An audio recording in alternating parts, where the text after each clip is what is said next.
Korean ഭാഷയിൽ English എഴുതി നോക്കി നോക്ക്.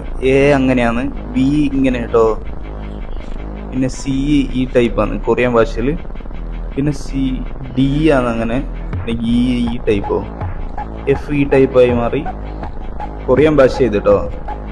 കൊറിയൻ ഭാഷയിൽ ഇംഗ്ലീഷാണ് ഇത്. ഐ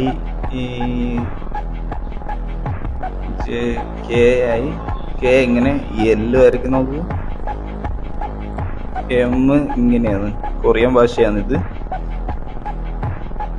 പിന്നെ ഇത് ഓ ഇങ്ങനെയാണ് അല്ലേ, പി ഈ ടൈപ്പാണ്. പിന്നെ ക്യൂ ഇതാണ്, ആറ് എസ് ടി ഇങ്ങനെ വരുന്നുണ്ട്, യു ടി ടൈപ്പാണ്. വി നോക്കിയത് രണ്ട് എ മറിച്ചിട്ടതിനോട്. ഡബ്ല്യു ഇങ്ങനെയാണ്. പിന്നെ എക്സ് ഓ ടൈപ്പായി മാറി. ഇതെല്ലാം കൊറിയൻ ഭാഷയാണ്.